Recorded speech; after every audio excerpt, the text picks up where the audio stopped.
Good evening and welcome. My name is Sarah Lowenberg, and I am the Director of Education here at the Louisiana State Museum. And I'm thrilled to be able to welcome you all to this evening's program, Spanish New Orleans, an imperial city on the American periphery, 1766 to 1803, with John Eugene Rodriguez. As a reminder, please be sure to keep yourself muted during the program as sound travels differently on Zoom. We will have time for questions after the presentation, and I encourage you to utilize the chat if questions arise along the way. I want to thank the Friends of the Cabildo and the Louisiana State Museum for making this program possible. We are recording it, and we'll send the recording to everyone who registered tomorrow, along with a brief survey, which we hope you'll fill out to help us continue to offer programs that are of interest. If you'd like to purchase Dr. Rodriguez's book, I'll drop a link in the chat later on, and I'll also include it in tomorrow's email. But the plan for the evening is that we will hear from John Rodriguez, followed by time for question and answer. As I mentioned, feel free to use the chat and I will be monitoring it, and be sure to get to your questions as we arrive at that portion of the program. Before we get started, I do want to plug next month's program, which is Asian Cajun Fusion, Shrimp from the Bay to the Bayou, with Carl Brasso and Donald Davis, and that's on Thursday, August 11th, also at 6 p.m. and on Zoom. I'll include information about how to sign up in tomorrow's email as well. But for now, I'm excited to be able to introduce this evening's author. Dr. John Eugene Rodriguez has been an offshore oil field clerk, an industrial electronics salesman, a naval officer, shipyard instructor, Senate staffer, and longtime civil servant. Since leaving New Orleans, he has worked for the Naval Criminal Investigative Service, NCIS, the Defense Intelligence Agency, the Joint Chiefs of Staff, and now the Office of the Director of National Intelligence, and has traveled to or worked in nearly 60 nations. He's currently a professor at the ODNI's National Intelligence University in Bethesda, Maryland. And without further ado, I will turn it over to you. Yeah, I hope everybody can hear me well. Sarah, if you'll give me a little thumbs up, that make me feel so much better. I just want to thank you all for being here, and let me make sure I hit the share screen. I am talking to you from my son's Jolly Rancher painted room in Vienna, Virginia, outside of Washington, D.C. So if you struck by the colors, but notice the t-shirt of my shoulder hanging off the basketball goal there, that is for, the USS Cabildo, which is a ship my father served on. And we'll talk about it a little later, maybe at the end of the presentation. Let's see, is this thing going to work properly?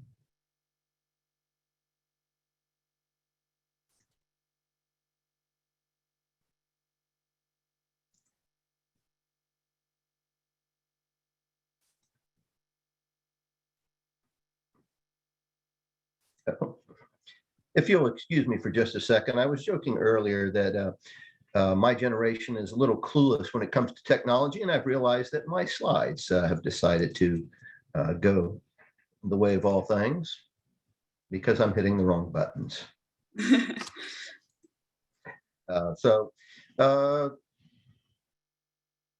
While I'm at it, I'll tell you though that this book has been a tremendous lot of fun to write and to research. Is it now sharing the screen? Yes, we can see your desktop right now. You can see my desktop. I can't see my desktop. My goodness. Okay. There you go. And then if you go to slideshow at the top, oh, or there, yep. Okay, guys, I hope I'm closer now. Believe it or not, they actually trust me with the government's technology. It's appalling. Anyway, that's the book there, Spanish New Orleans. And like I said, it was a lot of fun. I had to study and eat my way through two great cities, New Orleans and Sevilla, Spain. I'm originally from the Gulf Coast, and my family and everybody else is from New Orleans. In fact, I have a daughter who's still down there as a principal, assistant principal at Holy Cross. The Spanish had a vast empire. They ruled New Orleans 1766 to 1803. Think about that. That's, by my Mississippi math, that's 37 years. It's a long time. Back then, that would have been 2 generations. And the empire, when I say vast, people talk about the British Empire, but the sun didn't set on the Spanish Empire either. The silver that Spain got in South America, they weren't just shipping east to Europe to they were still trying to hold on to Belgium and the Netherlands and southern Italy and Genoa in Italy. They had all sorts of opportunities in Greece. They had stuff in Africa, but they also were shipping it west to the Philippines, which was actually a province of Mexico at the time.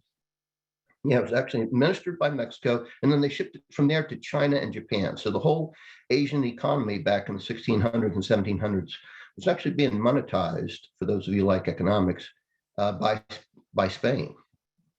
The Habsburgs had ruled it, then the Bourbons, and the two people we care about for New Orleans history is Charles III, the kind of kindly looking gentleman holding the rifle there up at the top, and Charles IV, who I would argue is basically his idiot son, who just ran the empire down into the ground.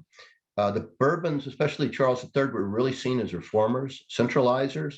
They had a tough challenge, though, with a huge empire, and there were a lot of tensions in all of the colonies between the Peninsulares, the Spanish who felt like they were owed something, they should be running everything. And then the Creoles, which, unlike, say, the way we talk about Creoles in New Orleans often, Creoles meant anybody who'd been born in Americas in the Western Hemisphere. Shade, race, didn't matter. If you were born there, somehow the Spanish, often the Peninsulares, didn't think you were good enough. And that's really a tension you see in New Orleans. Then mestizos that were a mixture of the white typically and the indigenous populace. The indigenous populace themselves, which, as I said, we forget, included Filipinos and even Polynesians in places like where Guadalcanal is. Free people of color, a lot of free people of color, you'll see on my statistics, and then slaves. The Spanish didn't bring in as many slaves into the hemisphere as the Portuguese did, or as the British, one could argue, but there were still a good number in some colonies. And the Bourbons, especially Charles III, only got one shot at building a really brand new colony from scratch, Louisiana. They basically bought a French penal colony and mercantile colony that was shipping furs out of Mississippi, and they turned it into a real colony. And they did that through their capital of New Orleans, and they did that through their headquarters building, the Cabildo. Now, Cabildo means town hall. There are other Cabildos, most famously in Argentina, but the one in New Orleans, I would argue, was the one that was really kind of the experimental lab for Charles III and his team. California and New Mexico, they were not grand colonies. They were attempted colonies, and a lot of people forget there were other colonies, including the Spanish built one in what is now Vancouver, Canada, that failed after a year.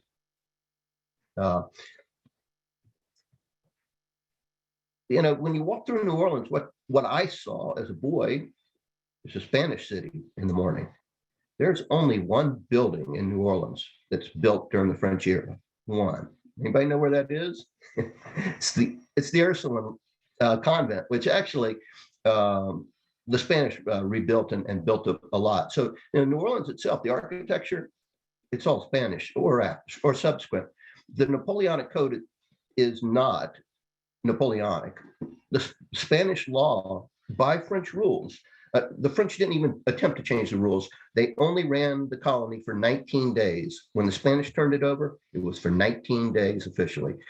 The Spanish turned their law over to the Americans, and the Americans implemented Spanish law. It was never Napoleonic law, no matter what Tennessee Williams thought. And jambalaya, red beans and rice, shrimp gumbo, I'm sure Carlo Brasso and those guys would say, no, they're not French cuisine by any stretch of the imagination. They're a Spanish and an African cuisine, one could argue. Really a syncretic, God knows, red beans and rice. The Spanish love their beans. The French do love cassoulet, but it's not the same. So I mentioned that, why doesn't Spanish New Orleans get more attention? Well, there's a couple of reasons.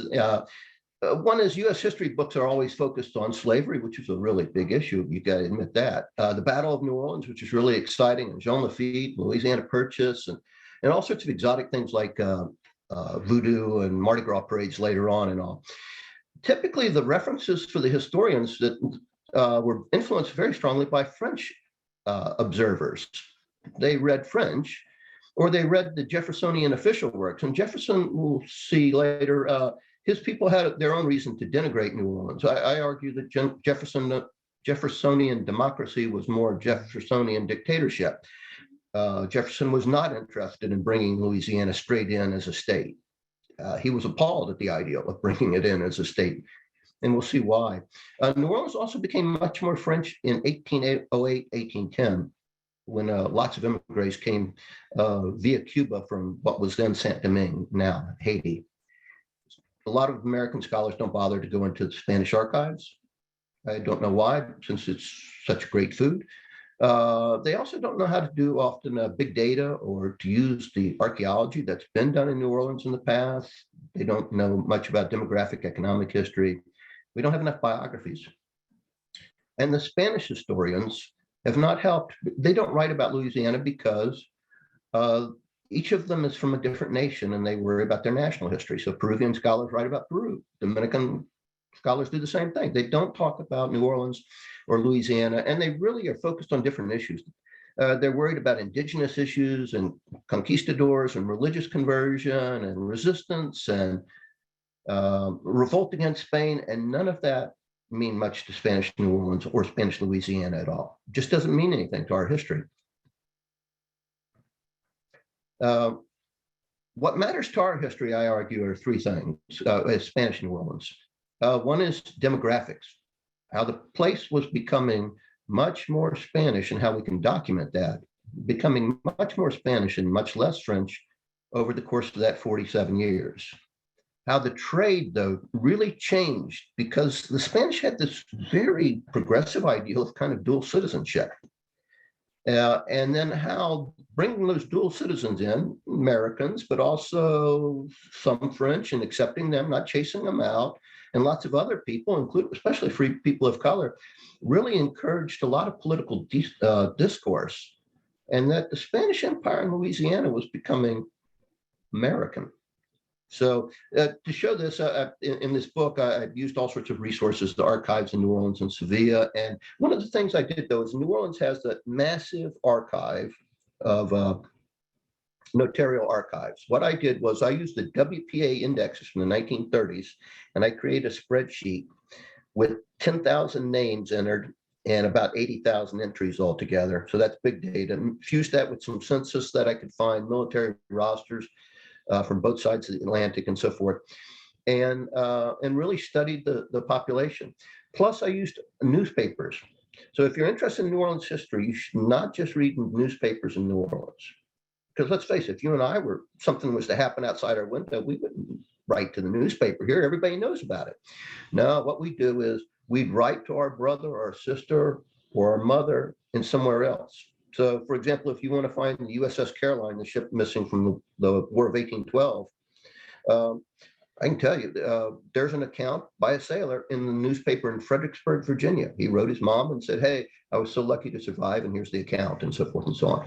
That's what you have to look at newspapers all around the country, and literally in places like England and Jamaica to figure out what's going on in New Orleans history. You get all sorts of cool details.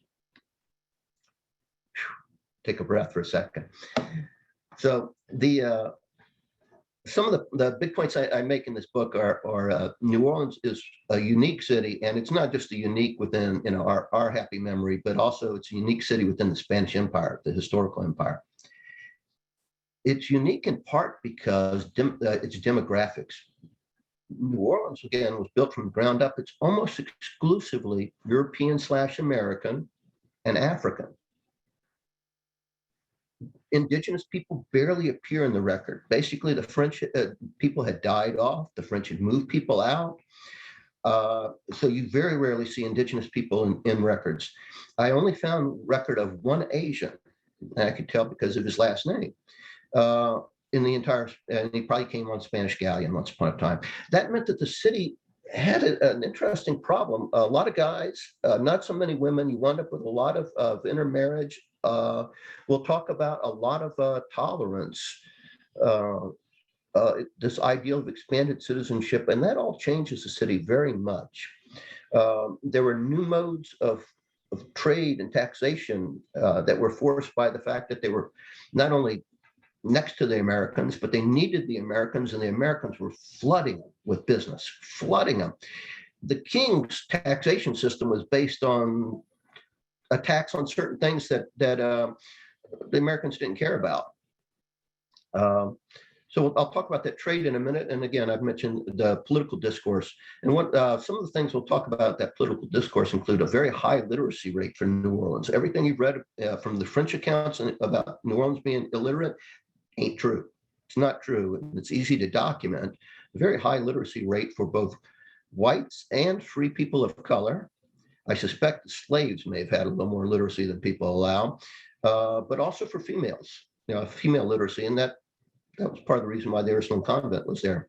A lot of local control, a lot of local justice, and the right to petition was especially important to everybody in the city. And so the city was becoming American. Again, we'll talk about these three issues. I keep beating on it all through the book, but one is the demographic side. New Orleans was becoming way less and less French.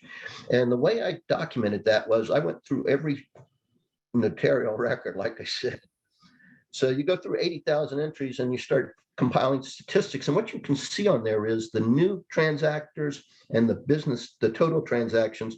The blue number at the bottom, the blue colors there are the French, and they stabilize. After about 1786, never again in New Orleans is there more than half of the transactors French. The numbers start declining. And in real life, that is because I probably could have made it even a greater number. A lot of the people you think are French are not French in New Orleans. So, for example, the Beauregards, we always think of them as French name. They served as Spanish officers. They were really proud of it. The plantation was named the Contreras. P.G.T. Beauregard spoke fluent Spanish. In my book, I talk about how the French officers who arrived right before the Louisiana Purchase were appalled to find that all of their French officers, including guys who had founded St. Martinville, were all Spanish officers and wanted nothing whatsoever to do with the French. Only at the last minute were they convinced to dress their troops up in French uniforms and act and literally, shoot the guns and all at the French annexation for that 19 days. The French diplomats were appalled to find these guys didn't consider themselves that way. Plus, one of the challenges when you think about French New Orleans is that the French back then didn't see themselves as French. The people in New Orleans were not from Paris, France. They didn't speak, as Daniel Clark would say, in perfect Parisian French. That's because they weren't Parisian French. My grandmother, Fontaine, was Provençal. Lots of the French were from places like Marseille. Lots of them were Cajuns. They hated the French king. They had every reason to hate him. He had abandoned them or shipped them off to places like the Falklands. When the Spanish recruiters came to pull all the Cajuns out and ship them to New Orleans, they were so glad. They became very Spanish. And they intermarried quite a lot. All those of you familiar with genealogy, they married quite a lot with the Mexican infantry unit that had been brought in there. So they didn't see themselves that way. Three classic pictures, I think they're all maybe from the museum there. Y'all's wonderful museums. Mariana Celeste Dragon, she's a free woman of color. Her mother was a free woman of color. Her father was a Spanish officer who was actually Greek. Angelica Monsanto Urquhart Dow, she was her father was Jewish. And in fact, their father and their brothers would get thrown out from time to time by the Spanish or the British because, oh my goodness, they were Jewish. Angelica Monsanto married quite high up in the Scottish and the British prominent American families, Eventually, the Monsanto boys got tired of it. They moved to Puerto Rico, and yes, they helped found the company Monsanto. And then Clarice Leduc Petitesclos. Now, Petitesclos, one could say, well, that's a French name. No, actually, Petitesclos, very famous French slash Spanish, really Spanish official who remained in New Orleans after the Americans showed up. He was one of the most prominent ones. Petitesclos was actually from the French-Spanish border. He was Basque. He spoke Basque and Spanish and French, just like J.B. Labatut and some others. And so New Orleans is really a mix. It's a great mix of people. And by the way, notice that yellow number on top is the free people of color conducting transactions. We'll talk about it in another section. Actually, I'll go ahead and talk about it now. One of the transactions you see free people of color doing in New Orleans all the time is buying their own freedom, or buying their family members' freedom, or just being granted their freedom. In New Orleans, there was a system under the Spanish called coartación. Under coartación, a slave could say, hey, I'm supposedly worth 700 pesos. I'll pay you $800 pesos to free me. If the owner said, no way, the slave in Spanish court could sue. He just went and he sued his owner and said, hey, I think I'm worth 800. The owner could get in a little argument, and the court could say, okay, we decided 850. That's it. And the court would expect, and then people would pony up, or the person would have other jobs, side jobs, and so forth. And the guys would buy their freedom, and then they'd buy the next freedom and the next freedom. And so it happened all the time in New Orleans. It's fascinating to look at the records. And then these guys wind up quite prominent and doing quite well. That system, by the way, was obviously crushed once the Americans arrived. The second thing, I talked about demographics, but New Orleans was being changed by the merchants who were there. There were a lot of merchants on and off. I identified 14 as really being kind of foundational. They weren't necessarily a club of guys. The names in blue there are French ancestry, although Beauregard is really not necessarily. The ones in red are Spanish ancestry. And there were a couple of Americans slash English who were interesting in that crew, who would really be important because of the way they used dual citizenship. And you'll notice a bunch of familiar names, Almonaster and Pontalba and so forth. Miro, you wouldn't think of Governor Miro as being a businessman, but back then, it's kind of a government-driven economy sometimes, that governments and governors would be very involved. Some of these guys were not nice guys. They were slave traders. They brought in lots of slaves, mostly to ship up the river to plantations. They didn't keep most of the male slaves in New Orleans. The two guys who had dual citizenship that were most important, most interesting, up at the top is Santiago James Mather, who would eventually become, he was in Natchez, and he became kind of a middleman with American businessmen up there and planters. And then he moved down to New Orleans and became the mayor, the fourth mayor of New Orleans. The guy down in the bottom, Daniel Clark, there were actually two Daniel Clarks. Daniel Clark Jr., although he really wasn't junior, he was a nephew. He's a fascinating, mean character. He's going to become, he's so active with the Americans that he becomes the first territorial congressman from Louisiana. He hated Jefferson's guys with a passion. He felt like they owed him something. He hated Claiborne so much, they kind of love-hate relationship, that he challenged Claiborne to a duel and shot him. Claiborne did not die, but it was touch and go for a while, clearly. Clark, not a nice guy, but a fascinating character. And I've got a little chart there where you can see how the economy of New Orleans was taken off during that period.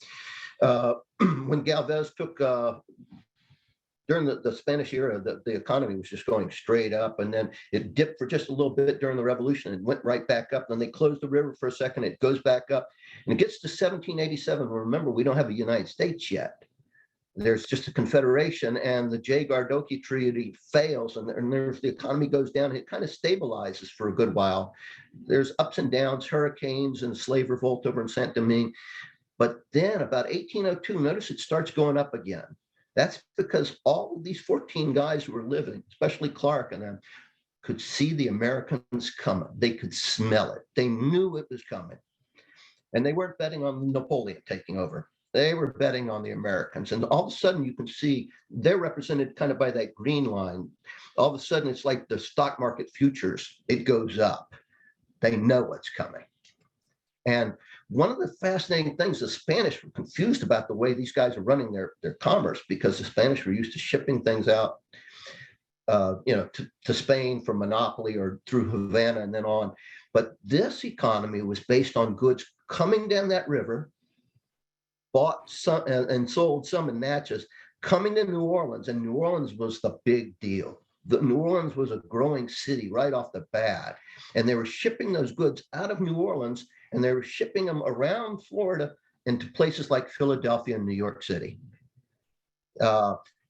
It was like trans-imperial commerce not going to the empire. Not much of it was going to Spain. They didn't have the money. Not much was going to France. Instead, it was either going to the factories in the United States or over to England eventually. So it was an economy that the Spanish hadn't planned for, and they didn't know how to tax it. And when they did try to tax it, they got fooled by all of these different 14 merchants and a lot more, especially the ones who had dual citizenship, because those guys didn't have to pay taxes. They had dual citizenship. Forgive me for yapping so much. I talk about Spanish rule brought all sorts of means of political discourse. Often people think Spanish rule must have been a dictatorship. Nah. These guys are on the other side of the ocean from a king, and especially when we're talking about Charles IV, a king that they all believed was pretty much an idiot. So there was very famous rule in Spanish authority, which is we obey but do not comply. The guys in New Orleans used that all the time, and it wasn't just the governors. There was a very high literacy rate. You can find that especially in signature analysis. You can do any analysis, pick your favorite 200 pages in the notarial archives in New Orleans. On this slide, I've got a couple of pages from a petition all the merchants in New Orleans wrote to the king, literally the king. And you can see the beautiful, intricate signatures. If you go to the museum there in the U.S. Mint, beautiful signatures. Oddly enough, the only signature I couldn't find that was halfway decent on that was, if you look right in the right corner, there's one on Bartolome Bosque, who was a very important Spanish merchant, and he almost prints his signature. I don't know why. I don't know if Bosque literally was that, couldn't write well, if he had palsy or something else.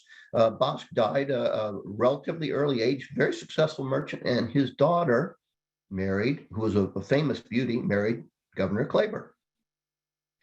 So I don't know why that one signature, but you go through all those records and you find that they match very much what you expected to see in, say, Saint Domingue records in Haiti. Even the free blacks had a 30-40% clearly literacy rate. You don't find a lot of X's and O's until the Americans show up, candidly. So that might be surprising. One of the pictures I had a little while ago was a picture of the Virgin Mary and Saint Anne, who was her aunt. That was a very important thing in Spanish religious iconography. I'll get it. Yeah, iconography back then. Santa Anna, or Santana, the name always got shortened, but Santa Anna. It was seen as the patron saint of education and patron saint of women's education. So it was a very important thing for Spanish to have to educate their women. And that, again, goes back to the Ursuline convent, which was educating not only the Spanish women, but the French women and the free women of color. You'll find that in their records. There was a limited rule. The Cabildo was, it's appointed by the Spanish governors, who were almost all had married Anglos. They brought in some people. They expanded the Cabildo. They let people in New Orleans expand the Cabildo and bring in all sorts of administrators. And they put on people in the Cabildo that were not the traditional Spanish planters. They brought in guys like Forstall, who were a planter merchant. And so they tried to bring in people who were a little more representative, the Beauregards and so forth, of what the Spanish really wanted. They also had very proud and active militia units, both white and free people of color, that had served admirably under Galvez and continued to serve. They had, New Orleans was really strange this way. One of the governors, Carondelet, allowed them to have a Masonic lodge, and then two. And then three, they had Masonic lodges. This is when Masons were considered as a secret society fighting for independence and revolution against the Spanish. But New Orleans, people joined the Masons, and they had a newspaper, only the second in the Spanish Empire. That was the newspaper, the Louisiana Moniteur. It was published by a French emigre from Saint Domingue, but it was formed under the guidance and leadership of the Spanish governor, who wanted to have a newspaper. And they had a very active local justice system. You know, I told you about the slaves. Everybody was suing everybody. And there's fascinating court cases. And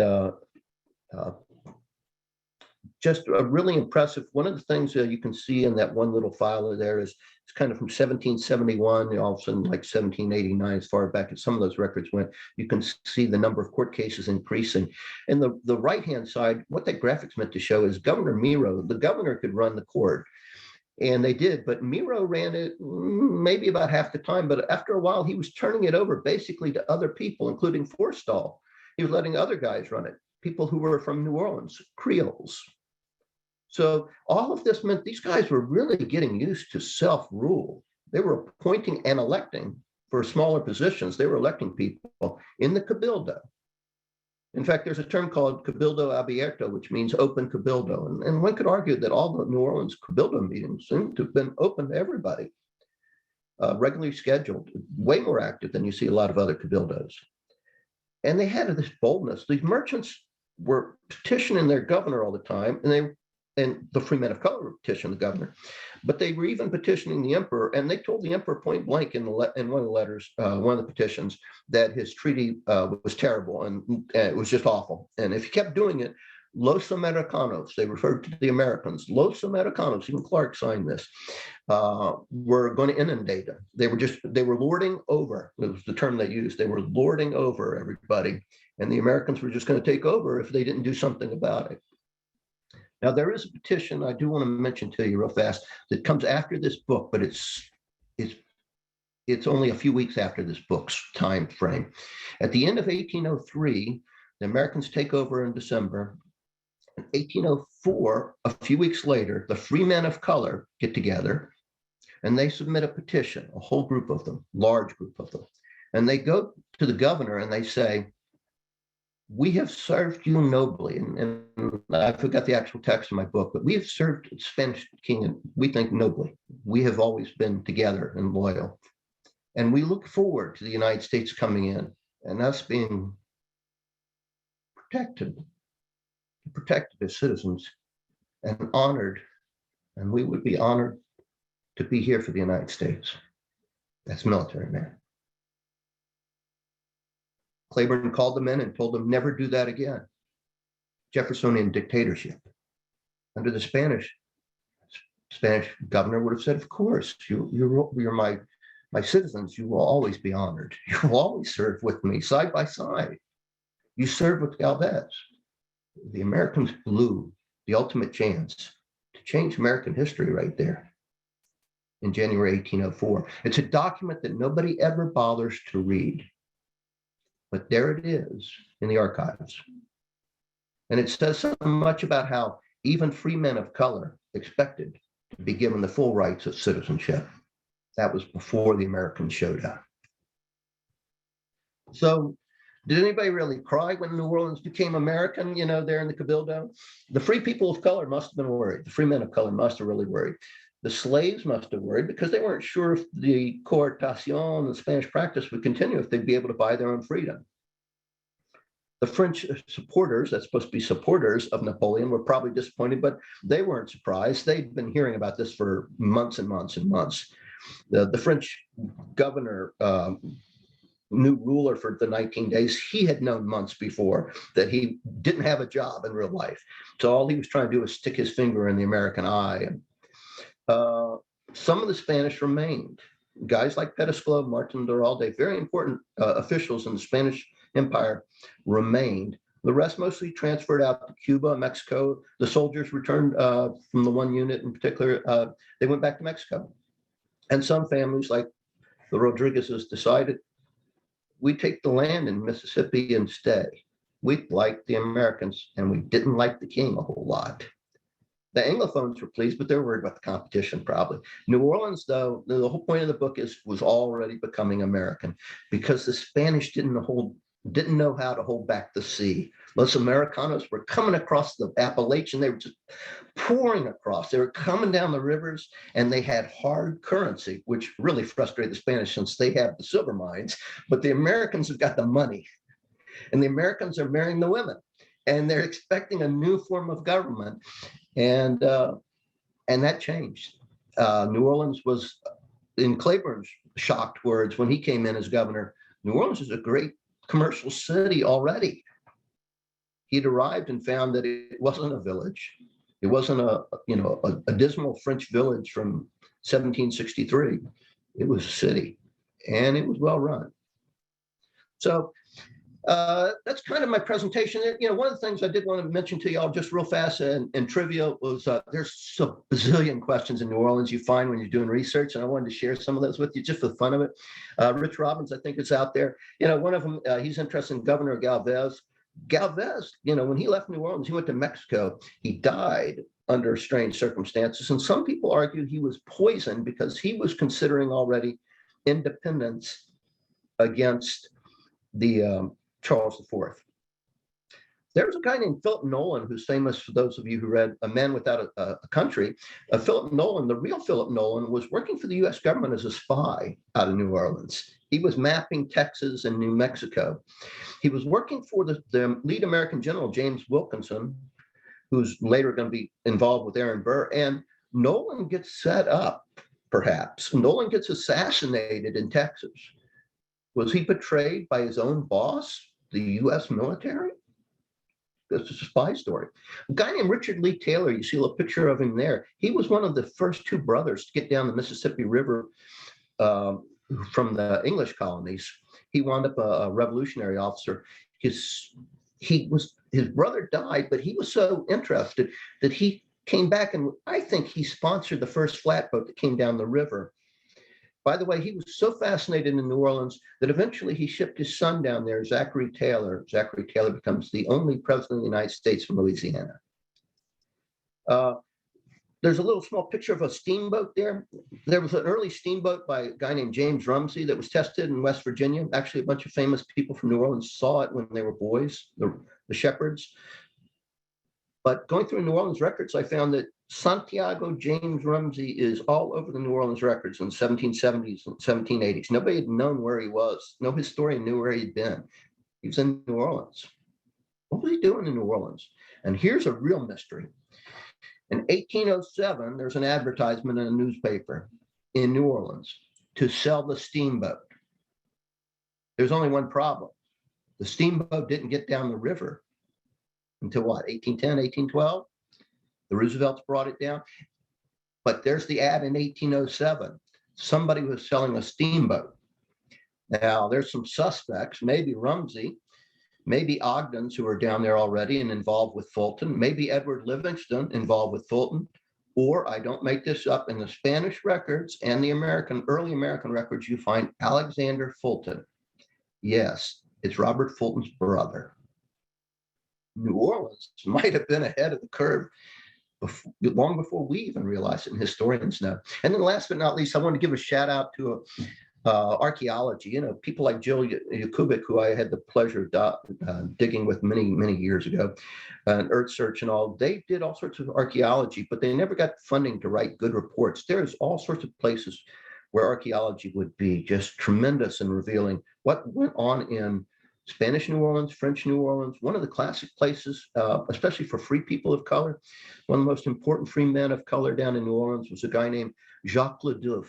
He was a silversmith, so successful that he lived right next to the mayor and other white officials in the city, in the heart of the city. And he decided that he wanted to have a plantation. And so he bought a plantation on Grand Isle. Now, his workshop, I'm sure, has been messed up over the years in New Orleans itself. But to dig on somebody like Jacques Ledouf's plantation in Grand Isle would be fascinating. He failed, and his family eventually went to Michigan. And I'm drawing a blank on his first name. Ledouf, Charlie Ledouf, the Pulitzer Prize author, is his direct descendant. So who knows what archaeology would find on New Orleans if we just kind of focused our energy on it a little bit and wrote some reports too. The last thing I wanted to mention to y'all, the very final thing is, can't we have another ship named the USS Cabildo? There was a USS Cabildo. The Americans' typical bias all through World War II, they were naming ships after all sorts of famous historic buildings and things, and they got tired of naming them after places in Massachusetts and Virginia and realized that maybe they ought to include the rest of the United States. So they named one the Cabildo, and they named one the Alamo, and so forth and so on.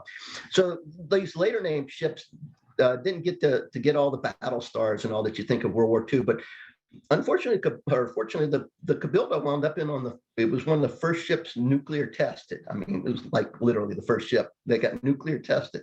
Yeah, and supposedly they spent 2 years, some time cleaning it up. I'm not totally convinced.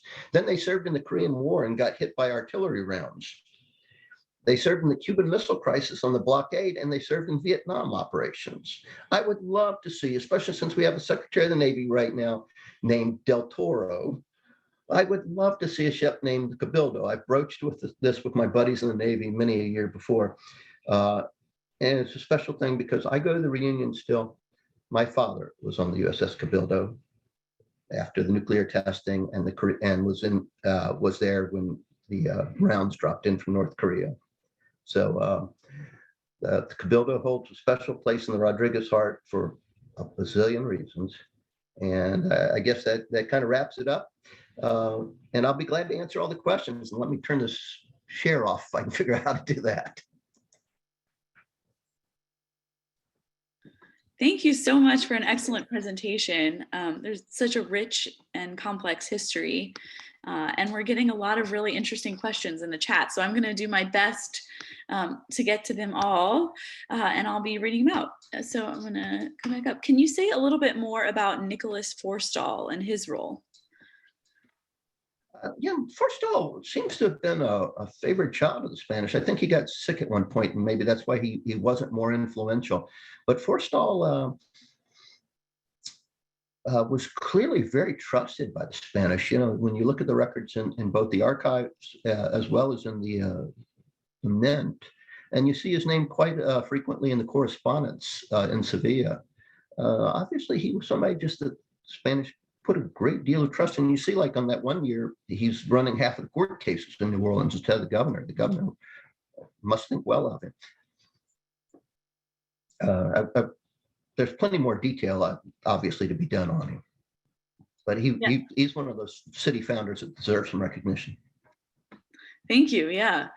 You talked about the high literacy rates, and there was a question, how lively was the literary culture? Were there writers working in New Orleans at this time? And what did you find? Not really, part of it was because the people were triliterate. There was a lot of reading, but not many opportunities not many people tried their hand at writing. The most famous example, and I give it part of it in the book, is by Julian Poydras. And so Poydras, actually, after Galvez's success taking over Baton Rouge, he wrote this long poem honoring Galvez's success and comparing it to all sorts of mythological creatures. And so it's a little derivative, but it's a worthy shot. One of the things that's interesting is, I talk about literacy rate too, is when you can look through the archives and find records of libraries that people had, and then what you can do is when that person would die, their books would be sold off, and all sorts of people would be buying their books, and the report in the will would list all the people who bought the books, so you could see who was buying books. And it's fascinating. Everybody was, like the Spanish were buying American dictionaries, and the Americans were buying Spanish dictionaries, but a lot of the officials were reading in multiple languages, and they were reading banned books in New Orleans, by the way. The governors and were reading Adam Smith, for example. The French guys were all reading Adam Smith in English and Montesquieu, and the Spanish were reading the history of Kentucky that tells the stories of Daniel Boone and all. And so people were really interested, but not that much writing, I don't think. Interesting. Thank you. This question also comes with a little context, so I'm going to read out that as well. Mhm. So this person's in the process of reading your book now and enjoying it immensely. They say in Appendix 1, one of the categories you used to describe the foundational merchants of Spanish New Orleans was conducted 10 or more notarial transactions for 3 years within 1788 to 99. Do these transactions include the sale of enslaved people? And they're asking, Absolutely. okay, Yeah. because, Absolutely. yeah, go Yeah. ahead. Yeah, that's a very common thing. The transactions include a wide range of things. They're mostly selling what they consider to be really valuable goods, houses, slaves. Uh, Sometimes it's notary power of attorneys that was important to them that they needed to get down in paper. Sometimes they're suing each other, or sometimes it's receipts for something. That's the only transaction you actually have. Is, in other words, is a receipt. Okay, I gave you a receipt for 3 acres of land and 4 people that I bought. Um, some of it's manumissions and other things like that. But and also some of it, by the way, is when people would give permission for their son or daughter who was a little young to marry. But yeah, absolutely. The New Orleans Notarial Archives, what a great archive to trace uh, the genealogical history of so many free and slave people of color. Yeah, a really interesting source. And to add to your research a little bit, this person commented also that Cristoval de Armas y Arcila, apologize for my pronunciation, was one of the Uh-huh. merchants listed in the appendix and was their fourth great grandfather. So in her research about him, she's discovered 11 notarial records for the purchase and sale of enslaved people in those years, but he's not included under the heading. So to add it to your list. Oh, Very okay. interesting, and what a cool personal Yeah. connection. Interesting Yeah, personal I connection. suspect in the actual documents, there's probably a little bit of things hidden. The one I've always looked for and never found is in the 1830s. There was a flatboat that came down the river. It was sold. And typically, what you'd do is you'd sell the cargo and you would have witnesses. You would have the guys who were with you sign as witnesses. I've looked for the one for Abe Lincoln. Abe Lincoln came down the river, and I bet he was one of the witnesses for the sale of cargo. But I can't find him in the records. Very interesting, yeah. Um, Going to the next question, could the Masonic history be fleshed out a little bit? This person never understood how Masons were tolerated in the Catholic New Orleans. Yeah, there were eventually during the early American period. By 1810, I guess there were 5 Masonic lodges, and they'd split off for various reasons: French, and then the Americans, and French and Spanish, and so forth. Uh, Part of the reason seems to be Governor Carondelet, who could often be clueless on certain things, but was brilliant on others. Governor Carondelet would later go on to Ecuador, and if any of you've ever been to Quito, all the buildings, the presidential palace is called the Carondelet Palace. Uh, Carondelet evidently just believed that the Masons would be fine, that it was still going to, that he could control it, and he thought that was a good organization. Um, you know, in Spanish world, people distrusted the Masons because, again, it was a secret society, and lots of guys like Simon Bolivar served in Masonic lodges. And in fact, Fidel Castro, until he died, one of the things he supposedly was most scared of was the Pope, and the other was the Masons, not the U.S. Yeah, interesting. Um, did the Bourbon reforms have any effect on native native people and or people of African descent? Yeah, I think the Bourbon reforms, eh, they had a really good impact, certainly on Louisiana, because the person who was implementing the reforms, Jose Galvez, sent his own nephew, his favorite nephew, to run New Orleans, and then Galvez kind of had what I would call Galvez's boys, the subordinates or people that he had nominated before who came afterwards and served as some pretty good governors. The One of the things is that the reform focused on, in part, defense. And so the Bourbons decided that they had to bring free people of color in. They needed more troops, and who could be more loyal than people who'd been were protected by the Spanish government in their minds. And so I think that was part of the growth of that cooptación system that was so important to Spanish, both in New Orleans and in Colombia. It was very important, modern day Colombia. I think that was one of the big things. And I think that also the at least under Charles III, the Spanish were willing to open up their minds to other types of commerce and trade. Charles IV was just clueless. Yeah, that's a good point. Can you speak to the Spanish Lagojo documents as a research tool? Yeah, the Lagojos are fun to work with, but scare the fire out of you. So when you're in Spain, you can pick up a file that's this big. It hasn't been opened but a few times ever. I found the postal records. New Orleans, that was one of the ways I could document New Orleans literacy. Most of the newspapers that came to Havana and then were spread all through the Latin Spanish colonies, most of them actually went to New Orleans. Some went to Pensacola, Mobile, but that was one way to tell that people were really reading. But you get those postal records and they're so fragile, and the military roster of like the free soldiers, there's their evaluations and all. And I went to the director of the museum, their research director at the archives, and said, okay, I've got a great one for you, but you better be careful. And so they're trying to get a lot of it. They've loaded in digitally, but some of it, they're still there. They just don't have the money. They don't have the money, but it's just fantastic. One thing I did notice about New Orleans records compared to other records, in other records, lots of places like Peru and all, people would doodle all over the records and draw things. In New Orleans, I only found 2 of them. For all the New Orleans records I ever saw, one was Carondelet had drawn a fish on the bottom of one of his letters. I guess it looks to me like an alligator gar, but I'm not sure. Like he was fascinated with that. And Gayoso on the bottom of one of his letters, it looked like he drew Don Quixote and a bull, or some Spanish knight charging a bull.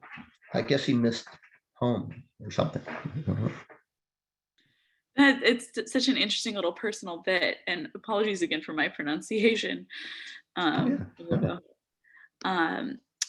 But I wonder what the difference is there. And to your point about the challenges that go into the care and digitization of these documents. It's a terrible burden for those guys. Yeah.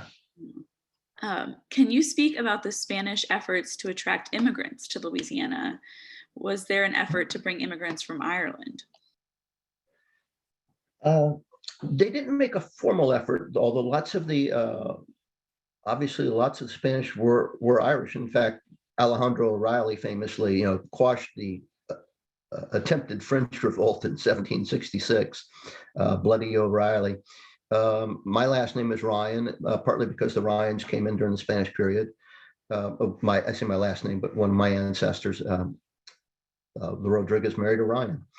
So there's lots of Fitzgeralds and lots of names in there. Lots of Scottish though too.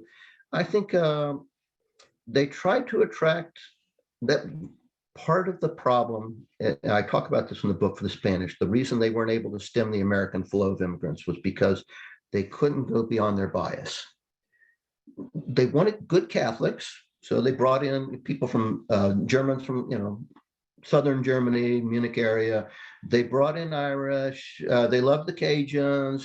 They all hated the British just as much as each other, but they couldn't go beyond that.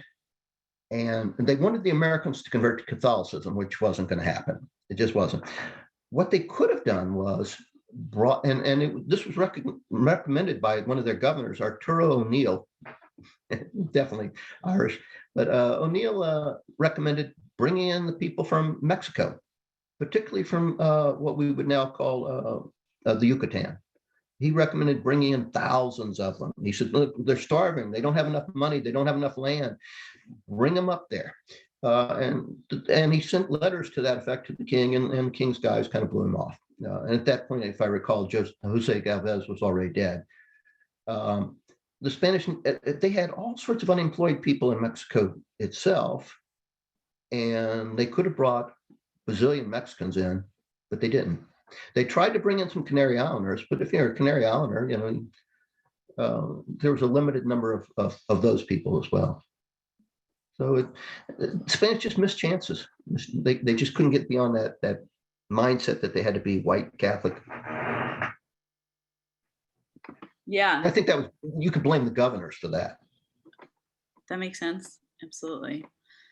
Thank you. Can you talk about the rebellion shortly after the Spanish took ownership and its effects on the Spanish future rule? Yeah, the rebellion's interesting. It was much made of in the history books by Xavier Saint Martin, who there was a handful of planters who probably didn't like the first governor of Louisiana, who was really an explorer. He was not a guy who could run a colony, and they sent him there, and they didn't send him with enough troops. So the planters showed. They basically loaded him up on a boat. They left his deputy though in place, which might have been a mistake, one could argue. But they wanted to make sure, look, we're not revolting against the king. We're not revolting against the king. O'Reilly showed up with thousands of troops, called them in, met with them, talked to them, and shot a number of them. Interestingly, most of those families either decided to keep their mouths shut forever, and in a couple of cases, their sons became Spanish officers.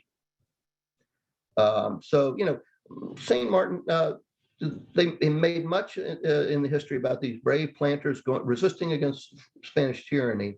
No, the planters were really just interested in their self-interest, and their children and grandchildren decided, don't rock that boat again.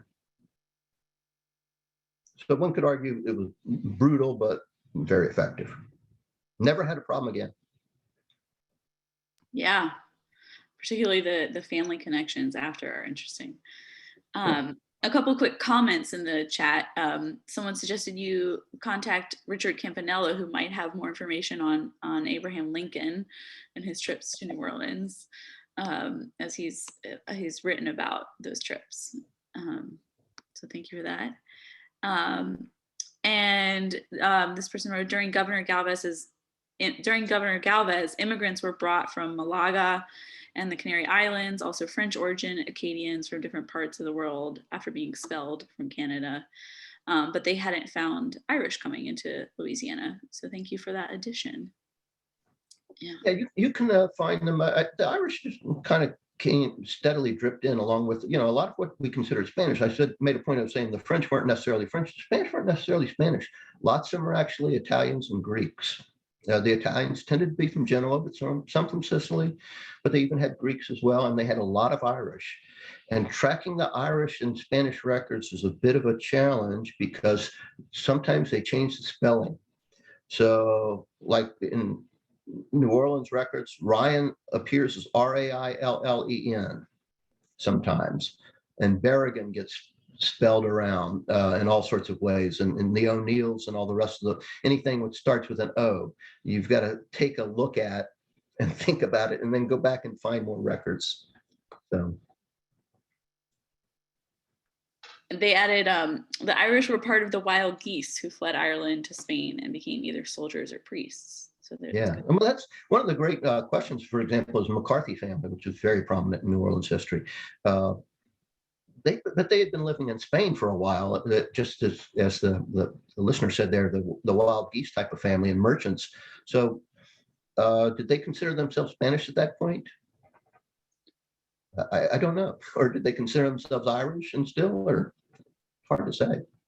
Yeah. I'd love to have talked to, this book was originally in my dissertation. It was entitled New Orleans, a City of Chameleons. And I make the point that, a typical person in New Orleans, if we were to meet him on the street or meet her on the street, of any shade or color, might have spoken English, Spanish, French, Gaelic in theory, or Basque. They'd had bits and pieces of languages. They'd have been perfectly probably literate, and maybe even known a little bit of African words. So who did they see themselves as citizens of? Certainly Yeah. always been a gathering place in a port city. Yeah. Well, and the women were also empowered. The women had a good bit of financial heft. Lots of the guys were gone, and even when they weren't gone, the women were for one thing, guys died, uh, but there were lots of people who were running uh, businesses and keeping things alive. Absolutely. Another question, what was the relationship between Spanish authorities and the American immigrants from the Upper South prior to 1803? It's good. One of the things I have in my book is I've got a couple of letters that the Americans who were at the time under the Spanish and around Natchez, but Natchez was about to be turned over. They wrote these lovely letters to Gayoso, I guess it was. I'm going brain dead. Saying, hey, we've enjoyed working with you so much, and no matter what happens to us, your friendship is so deep and important to us, and we just want to thank you for always being there for us. And the Americans like Clark, he clearly spoke Spanish fluently. They got along fine. They Spanish. You don't see the Spanish governors trashing the Americans in their correspondence, and I've read a lot of their correspondence. They Yeah, trash the French occasionally, but good. I'm just kidding. I'm skipping ahead because I noticed a couple comments about our previous discussion. One person wrote, interesting, I am a McCarthy with ancestors from that time and I'm Black. So thank you to Sabrina for commenting that. well, that was one of the things that was interesting during the Spanish period was, so many of the guys recognized their family of color. Sometimes they married. At the end, 1801, 1802, most people don't realize Morales, if I recall right, it was Morales, the lieutenant governor, who could be a real pain in the behind to the Americans, but his wife was a free woman of color. So, that kind of sends a signal that people are pretty reasonably tolerant when the lieutenant governor's wife is a free woman of color. Nobody thinks anything of it. Nobody's insulting her. They didn't like it, her husband, but Yeah, absolutely. And another comment to that discussion that the D. McCartys originally moved to France in the wake of religious and political upheavals, and the McCarty brothers arrived in New Orleans a little later during the 1830s. And that's from Melissa Daggett, who presented with us last year, is currently working on a book project about the McCartys and Maroney's. Hi, Melissa. Yeah, well, like I said, there's very prominent McCarthy family during this era. One of the things I did find demographically was very, very few Haitian people came from Saint Domingue. Contrary to history books, once the slave revolt broke out in 1789, people didn't flock to New Orleans at all. Even Haitians thought they did, but they didn't. They just don't show up, and you can see it in baptismal and confirmation records and so forth. Those people typically relocated to Cuba, actually. Only after Charles IV gets rolled out by Napoleon in 1808 did the Spanish throw all of those people out, and then they come to New Orleans. So it was like a delayed immigration. And at that point, those people had been in Cuba for 19 years. So the question arises, were they French migrants, or were they French Cuban migrants, or Spanish? Yeah. Well, everybody created the myth, well, we're French because it sounds cool. But, yeah. Important distinction, also 1730s, not 1830s. Sorry about that. Yeah, 1730s. Yeah, that sounds right. And going back to a few questions that I missed as well. Thank you to everyone who's asking and commenting. What did you discover about Governor Muro and his efforts to settle the Ouachita River Valley, starting with the trading settlement of Fort Muro and later Ouachita Post? And in my case, I was focused strictly on New Orleans because I was focused on that big flow of trade through the river and especially out, and how that changed the Spanish Empire. So I really wasn't focused on how Louisiana was expanding during that Spanish era. And I know some scholars have written about it, but there are a ton of records in Spain the reason that the Louisiana records survive is because Louisiana wasn't a part of the Spanish Empire anymore, and the Spanish had the time to leisurely load them aboard ships and either take them to Havana or take them to Pensacola, and then when Jackson showed up, ship them back to Havana. And then when the Americans came in 1898 to ship those back, they didn't have the opportunity with all those other countries. So when Mexico and Peru and all rose up in revolt, all those records got destroyed or lost, or some kept in those countries. So when you go to the Spanish records, you're shocked to find how many of them are actually Louisiana records. The Spanish imperial records, a huge chunk is just Louisiana. So, but anyway, I mentioned that because there is a bunch of stuff on the Ouachita. There's a lot of correspondence back and forth. Yeah, I think a note on your research, someone was wondering, how long did it take you to compile all of this research? And they've noted it's fantastically interesting. Some of it, I mean, on the era after America, I had been studying many years ago. On New Orleans, on Spanish New Orleans, I don't know, probably 3 or 4 years. Yeah, God bless the WPA for their wonderful work that you could build upon and build that initial database, which really helped guide things. Because then you can sort through the variations of the names and figure out, okay, this person actually is this person, especially for the women. You know, you've got to look at the maiden name and the married name, and they would use both names in various documents. Where the guy's name gets spelled differently, James Santiago, you know, John, Juan, whatever. You got to sort out which one is really, are they all the same person? And also the way I looked at the demographics, I did a surname analysis to a certain extent, but what I did was based on trying to figure out what seemed to be the preference in all those notarial archives for the person. When they first showed up, did they just use a Spanish name all along? Or, you know, when the Spanish showed up, did the French guy change his name almost immediately and start using Spanish names? Or when can you see a shift? And, you know, it's kind of the Americanization, or in this case, the Hispanization of New Orleans. Yeah, really interesting.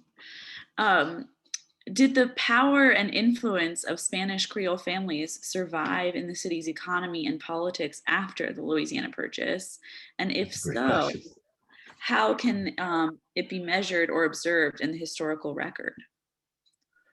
Yeah, so in one of my tables in the book, of course, it lists the guys that I decided were foundational merchants and kind of how I made that determination. And I built on another scholar's work. His name was John Clark. And I built on that and said, okay, these are the guys he identified. So how do I compare the before the Spanish left and after the Spanish left list? And what I found was most of the old families didn't continue so influentially in American economy. Some of them did, though. The Fortiers in particular did. By the way, they years ago they dug on their plantation, but the Fortiers, a few of the other families like the Beauregards, obviously stayed prominent. Some of the families disappeared, but it's not really that they disappeared. What happened was their daughters married, and the son would go off and do something else. So, for example, the Montagut family, Dr. Montagut, whose picture, wonderful picture from the museum there, I've got on the cover of the book. Well, Montagut's boys didn't really become prominent. His daughters married, I think one married the governor, one married the Speaker of the House, and one married a senator, I think, and one married a mayor. So they stayed. The Montaguts stayed pretty important. The Monsantos left, but Angelica Monsanto Dow stayed prominent in her own way too, and Pontalba and so forth. You know, everybody had a lot of the families figured out a way to stay prominent still. Bartholomew Bosque, he didn't get to see it, but he died. But his daughter marries the governor. Yeah. Wow, interesting. Thank you. Someone noted at least a few direct descendants of John Baptist Don Juan Fillhill still live here in North Louisiana. One taught at their undergrad school at Lake Tech. That's interesting. So they stayed up there. They did like the Rodriguez and took the land, and, and they were good then. If I had to guess, yeah. Yeah, That's really. why you see so many names like Hernandez in Cajun country. It's because those are literally the names of the soldiers in the Mexican unit who decided to stay. Gotcha. Yeah. So we still have a little bit of time. Oh, he was a French Protestant. There you go. I didn't know that. We still have a little bit of time for a few more questions if people want to ask them in the chat. And I also want to give this moment, if anyone would prefer to ask a question verbally or orally, you can raise your hand or do a reaction, and I'll call on you. Give a second for that. So I can see somebody's note there about the Saint Maxent family being an example of people staying in power. That's a good example. Okay, good. I think that didn't come through on my end, so I'm glad you called Yeah, it out. that's an excellent example. Oh yeah. Go ahead. no, I just saw it. Anybody else? You can tell I love this. I mean, again, here I left home 30 years ago, I guess it's been now, since January 1st, 1993. But we're talking earlier, I said, the old song about, do you know what it means to miss New Orleans is so true. You don't get away from it, so. And I'm glad you've managed to stay very connected through your research as well. Yeah, and my family, my daughter's still there. My brother, you can stop and say hello to my brother. He's the head of security at the World War II Museum. Fabulous. Somebody wrote a note there, I saw. Did the Spanish militia system work similarly to the American version with males between 15 and 55 mandatory draft? No. In fact, it was very much volunteer. And in the case of the free men of color, one of the real interesting things about the Spanish system joining was in Spanish society, there's something called the fuero, which means you're outside the law, so to speak, which means if you're in the military justice system, in the military, in the militia back then, that means if somebody was to try you in a civilian court, you have fuero. You get tried by your military contemporaries. And so all the free men of color could see the advantage of that. They'd rather get tried by their commanding officer than by somebody who might be out to get them. So, but the militia was very volunteer. And interestingly, in Spain, I was able to find the list of the free black units. They had them divided by color, candidly. Mulatto or light skin and dark skin, Pardo and Moreno. But actually there was some mixing in those units, so you found guys who were actually much, much darker. They're in the light unit, and the guys who were light unit, who were lighter, but they were in the dark unit, so to speak. So, there was obviously some flexibility and we all know, those of us who lived in New Orleans, there's always a little internal racism. People always find reasons to be mad at each other for some reason. So you saw some of that, but clearly these guys were signing up for the benefits. It's a nice thing to be able to walk around in a uniform and get respect of any color, no matter what color you are. Yeah, that makes a lot of sense. Someone asked where they can purchase the book. I just dropped the link in the chat to the LSU Press page, and I'll include it tomorrow as well. Another question rolling in. Have you read George Washington Cable's short story Post on Joan? I It's never set in the have. early days of American territory, and it sharply captures the culture clash between traditional Creole culture and early American transplants. Yeah, I never have. That would be very interesting to read. Yeah, thank you for that suggestion to Stephen. Have you heard of El Mississippi, the U.S.'s first Spanish language newspaper published in New Orleans in 1808? Its audience seems to have been Spaniards who stayed in the city. I have. I've never. I really need to. if I ever follow up with a book on the early the early American New Orleans, which I had started on once upon a time, El Mississippi, I really need to follow up with that. Yeah, that's really Because it probably interesting. gives all sorts of hints to what was before. It sounds like kind of the next stage in your research going past 1803. Could be an interesting. Yeah, it's a logical thing. That's what I initially studied many, many years ago. But right now I'm working on a book on the Haitian and Dominican shared history, 1803 to 1865 or so. That sounds fascinating as well. Thanks. So, And some great comments as well, saying wonderful presentation. We have people zooming in from Canada, from Northern Louisiana, I think from all over the country. So it's so wonderful to hear your comments and questions, and a lot of accolades to you, Dr. Rodriguez, for hi from Ithaca. Thank you, Ithaca, New York. Yeah. Yeah, like I said, you just got to get down to New Orleans. You got to have a lot of fun. What a great resources. The Mint has a wonderful archives there. Great place to do some serious scholarship. The Notario Archives, again, they have a little bit of challenge with city funding, to say the least, but just so much to see. And New Orleans is a city where you can walk around and see history all the time. Absolutely. Absolutely. And many of those colonial documents are available digitized online as well, which is a great resource. Thank you so much for just an excellent presentation, thoughtful discussion of your research, and beautiful discussion with the audience. So thank you to everyone for your comments and questions throughout. It's been a pleasure. I hope I wasn't too chatty for all y'all, but thank you very much. I really, really appreciated the chance to talk about a place I really love. It's been a joy to hear from you. And hey, Sabrina. Oh, and Xavier also has stomach. I have my wife is Korean American, but they're very good. Koreans are very good with rice, and she makes a wonderful gumbo. She has the patience to make that roux. I'm so happy. I'm so happy. I needed gumbo. There is something to be said about the universality of rice and beans. So there you go. All right, well, thank you all so much for coming. And I'll be sure to send this recording and the survey out tomorrow, as well as the link to purchase the book.